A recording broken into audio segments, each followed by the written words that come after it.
मित्रहो, मंगेश मधुकर यांची एक लघुकथा सादर करतोय. शीर्षक अंधार. अभिवाचन दत्ता सरदेशमुख. अंधार.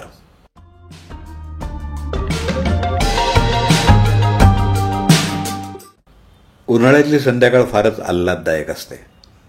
दिवसभर आग ओकणारा सूर्य अस्ताला गेल्यावर वाहणारा वारा जीवाला फार सुखावतो.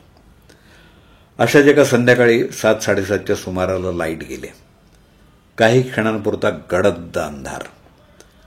ताबडतोब मोबाईल टॉर्च सुरू झाल्या. अंधार एकदम फिका पडला. लाईट जाणं ही काही विशेष बाब नाही. उन्हाळ्यात पावसाळ्यात ये जा सुरू असते लाईटची, पण अर्धा तास झाला तरी लाईटचा पत्ता नव्हता. असह्य उकडत होतं. मोबाईलमध्ये तोंड खुपसलेल्या लेकीकडे पाहत बायको कडाडली, जरा ठेव की बाजूला तो डबा. 1 मिनिट, काहीतरी महत्वाचं चाललंय. मोबाईलवरची नजर न हटवता लेकीचं उत्तर. बायकोच्या ओरडण्याचा शून्य परिणाम. निदान अंधारात तरी फोन बाजूला ठेव. आत्ता रील्स पाहिल्या नाहीत तर काही बिघडणार नाही. जरा डोळ्यांचा विचार कर. बायकोच्या बोलण्याकडे लेकीने दुर्लक्ष केलं तेव्हा मला मध्ये पडावं लागलं. मोबाईल टिपॉयवर ठेवत जाहीर केलं, लाईट येईपर्यंत कुणीही मोबाईलला हात लावायचा नाही. सगळ्यांनी फोन इथं ठेवा. बाबा काहीतरी काय. लेक वैतागली. मोबाईल नाही मग करायचं काय? चिरंजीव. शांत बसायचं. म्हणजे? लेक आणि चिरंजीवाने एकदमच विचारलं. निवांत बसा. आधी तो टॉर्च बंद करा. जरा अंधारात असू द्या. रोजच्यापेक्षा वेगळा अनुभव. आता आपण इन्व्हर्टर घेऊ. काही गरज नाही. लाईट काही नेहमी जात नाहीत आणि गेलीच तर मोबाईल मेणबत्ती आहे. उगीच फालतूचा खर्च नको. मायलेकीत वादावादी सुरू झाली. 1 मिनिट. दोघी गप्प बसा. गप्प बसा.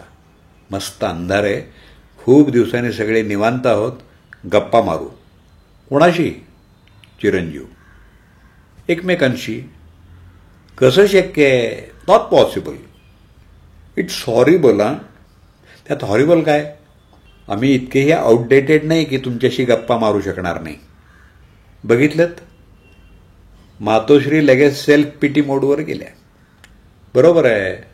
तुम्ही ओव्हर रिॲक्ट करताय. Okay, sorry. सांगा कोणत्या विषयावर गप्पा मारायच्या आहेत? चिरंजीव. अंधार. त्याच्यावर काय बोलणार? खूप काही आहे. अंधार म्हटलं की काय वाटतं? त्यात काय वाटायचं? लाईट गेले की टॉर्च सुरू करायचा. अंधार काय आहे? एवढंच आहे. म्हणजे अंधार माहितीच नाहीये. तुमची चूक नाहीये. दिवस रात्र असलेल्या उजेडामुळे अंधार, आणि त्यातही गडद अंधार तुम्ही अनुभवलंच नाहीये. गडद अंधार? व्हॉट्स दॅट? इंग्लिश मीडियमचे चिरंजीव बदले. Total dark. काहीच दिसत नाही. ब्लॅकआउट. लेकीचा खुलासा. आमच्या लहानपणी असा अंधार झाला की आकाशातलं चांदणं दिसायचं, आणि आता फक्त एक चंद्र आणि थोड्याफार चांदण्या दिसतात. पूर्वी लाईट गेले की बराच वेळ येत नसत. दिवसा काही वाटायचं नाही, पण संध्याकाळी लाईट गेले की रॉकेलचा दिवा लावला जायचा. नंतर त्याची जागा मेणबत्तीनं घेतली, आणि मग एक एक नवीन प्रकार येत गेले. मोबाईल नसल्यामुळं मोठी माणसं गप्पांमध्ये हरवायची, आणि अंधार म्हणजे मुलांसाठी लॉटरी, स्पेशल खेळ सुरू व्हायचे. बोलताना माझं मन जुन्या काळात गेलं. स्पेशल खेळ? हो, अंधार स्पेशल. लपाछपी. ते हे अंधारात खेळताना जी मजा येते ना, ती इतर कशातच नाही. ज्याच्यावर राज्य, आजच्या भाषेत डेन, त्याचे सगळ्यात जास्त हाल. अंधारात चेहरा ओळखणं अवघड. त्यात आम्ही मुलं शर्टची अदलाबदल करायचो, त्यामुळं फार धमाल यायची. अजून एक खेळ म्हणजे डब्बा ऐसपैस. अशा नावाचा खेळ असतो? डब्बा ऐसपैस? हा कसला खेळ?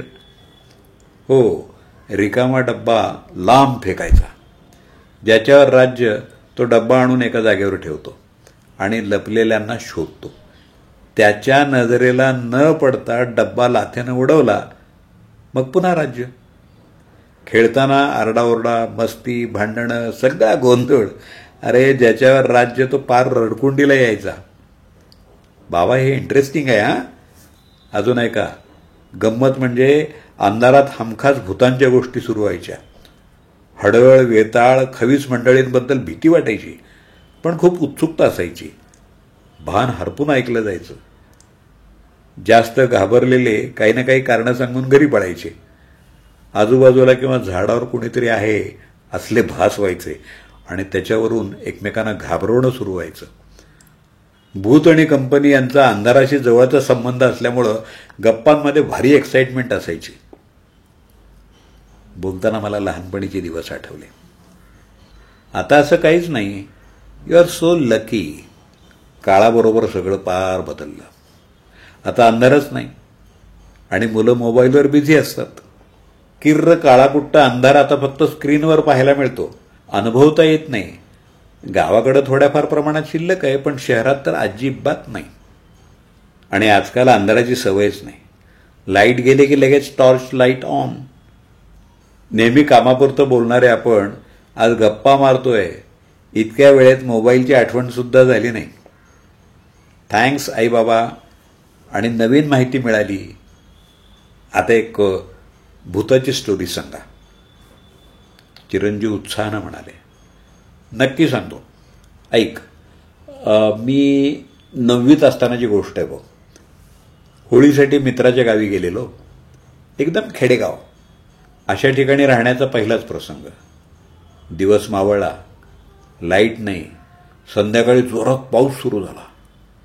अनोळखी गाव, गडद अंधार, विजांचा कडकडाट, कोसळणाऱ्या पाण्याचा आवाज, मिणमिणता दिवा. ओसरीवर कोपऱ्यात गोधडी लपेटलेली मित्राची जख्ख म्हातारी आजी. तिचे भीतीदायक मोठाले डोळे बघून नेमके भूतांचे सिनेमे आठवले. जाम घाबरलो आणि इतक्यात घरातले लाईट आले, पण चिरंजीवाने धावत जाऊन पटापट सगळी बटणं बंद केली. पुन्हा अंधार. मी गोष्ट पुढे सुरू केली.